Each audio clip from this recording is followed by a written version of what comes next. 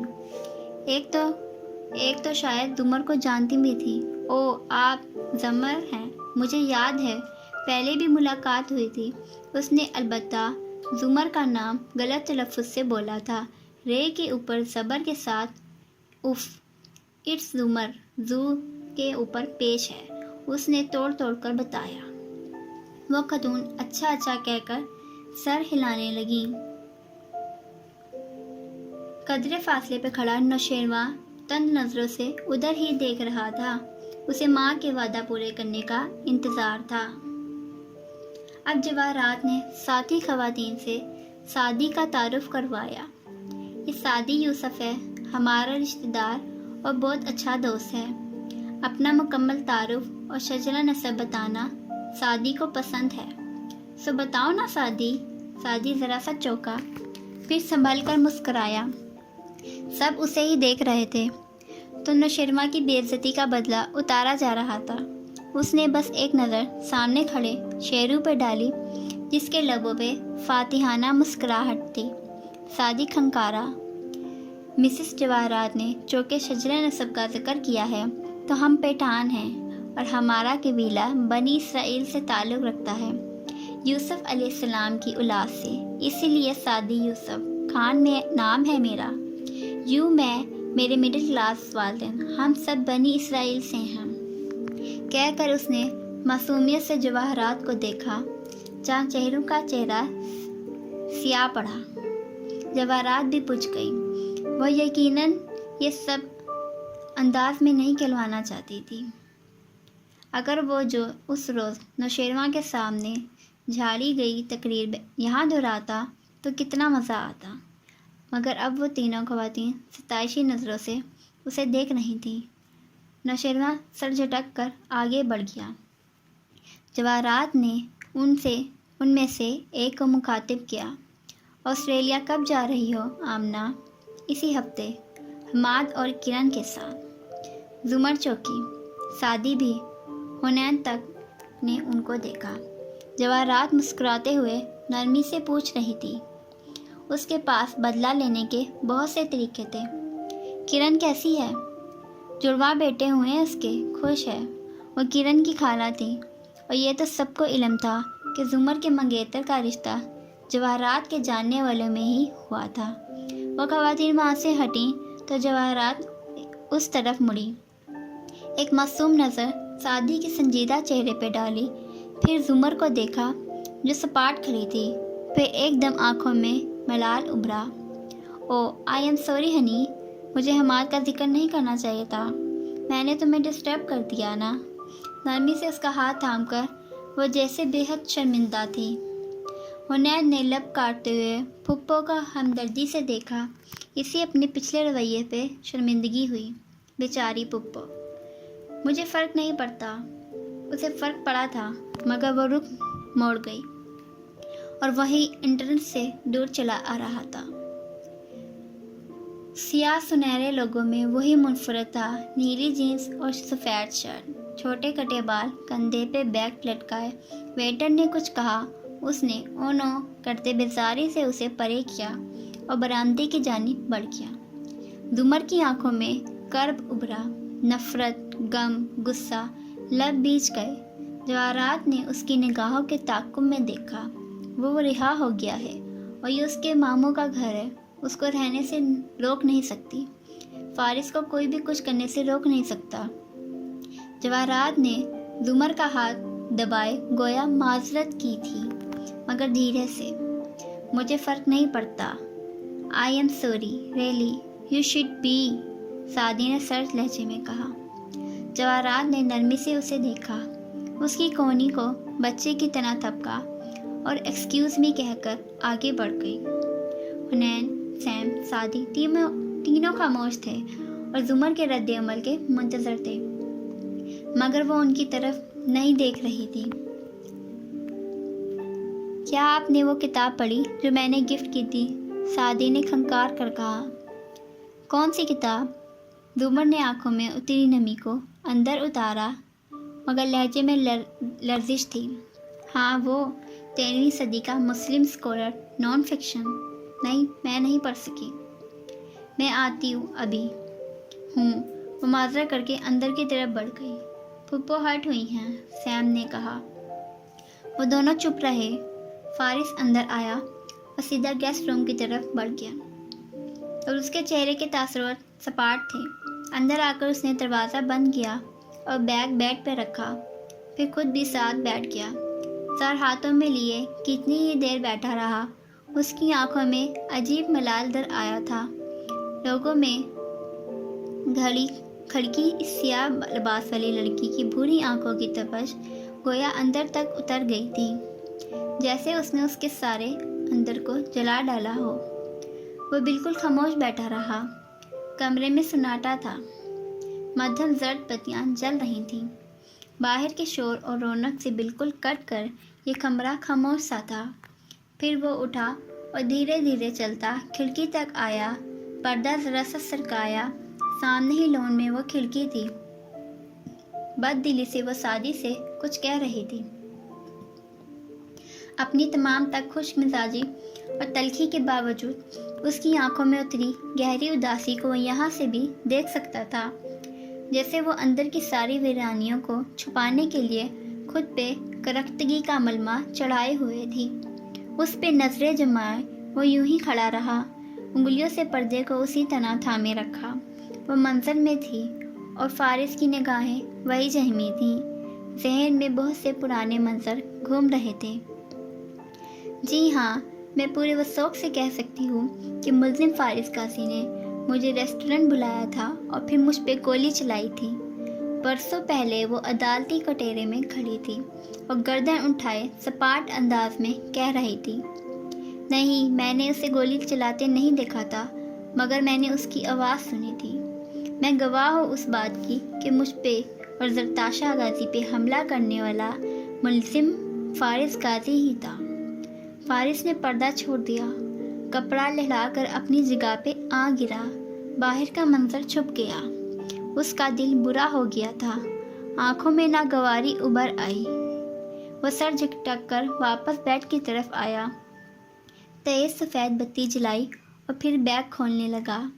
کچھ دیر پہلے کھڑکی کے پاس کھڑے شخص والا کوئی تاثر اس کے چہرے پہ نہیں تھا، وہاں صرف سنجیدگی تھی اور سپاٹ پن۔ اب وہ بیگ کی تمام اشیاء کو ایک ایک کر کے دیکھ رہا تھا، چیک کر رہا تھا۔ باہر کیک کٹ رہا تھا۔ ہاشم اور شہرین بچی کے ارد گرد مسکراتے ہوئے موجود تھے۔ مصنوعی کہکے، کھوکھلی خوشیاں۔ پھر شہرین نے کیک کے ٹکڑے کرنا شروع کیے۔ وہ فونڈنٹ کا 3 منزلہ کیک تھا، جیسے اصلی گڑیا پھولے فروغ کے ساتھ کھڑی ہو۔ وہ فروزن کی ایلسا تھی، مگر اس کا لباس نیلا نہیں برفیلا گلابی تھا۔ چند کیکس اس کے علاوہ بھی مرکزی میز پہ رکھے تھے، جن کے اب فیونا ٹکڑے کر رہی تھی۔ ایلسا والے کیک پہ ایلسا نے ایک دل اٹھا رکھا تھا جس پہ سونیا لکھا تھا۔ شہرین نے وہ دل سونیا کی پلیٹ میں ڈالا، مگر جب کیک سرو کیا جانے لگا تو اس نے وہ دل ایک اور ڈش میں کیک کے اوپر رکھ کر فیونا کو دے دیا۔ یہ ڈی اے کی ٹیبل پہ لے جاؤ۔ فیونا نے اسے فوراً باہر لے آئی۔ ڈی اے زمر تو نہیں تھی، مگر سعدی نے یہ سب بہت غور سے دیکھا۔ اب پھر شہرین کو، وہ اسے ہی دیکھ رہی تھی، مگر اس کو دیکھتے پا کر مہمانوں کی جانب متوجہ ہو گئی۔ یعنی سعدی خود سمجھ لے تو سمجھ لے، وہ بس کنارے کنارے ہی رہ کر مدد کرے گی۔ زمر اندر آئی تو وہاں بھی مہمان بکھرے تھے۔ امیروں کی دعوتیں سارا گھر ہی کھول کر رکھ دیتی ہیں۔ گیسٹ باتھ روم کی کس طرف ہے؟ زمر نے گزرتے ویٹر کو روکا۔ وہ کسی کام سے آیا تھا، سو بات کی بجائے گیسٹ روم کی طرف اشارہ کر دیا۔ وہ سیدھی ادھر چلی آئی۔ وہ آنسو جو باہر مضبوطی کے کھول نے بہنے نہیں دیے تھے، وہ اندر اترنے کے باوجود آنکھوں کو سرخ کر گئے تھے۔ اس نے گیسٹ روم کا دروازہ دھکیلا کہ باتھ روم جا کر منہ دھوئے، مگر بیڈ پہ بیگ کھلا پڑا تھا۔ ایک مشین گن، 2 پستول، گولیاں اور خود وہ بیڈ کے کنارے جوکر رکھے پنڈلی کے ساتھ چاقو باندھ رہا تھا۔ آہٹ پہ چوک کر سر اٹھایا، پھر وہیں رک گیا، سیدھا بھی نہ ہوا۔ چوکھٹ پہ کھڑی زمر کا سانس رک گیا تھا۔ اس کی نگاہیں اصلی سے ہوتی فارس کے چہرے تک گئیں، پھر ان میں اترا غم غصے میں بدلا۔ جبڑے کی رگیں تن گئیں۔ وہ پیچھے ہوئی اور زور سے دروازہ بند کیا۔ اب اسے مزید فریش ہونے کی خواہش نہ تھی۔ وہ تیز تیز چلتی باہر کی طرف بڑھ گئی۔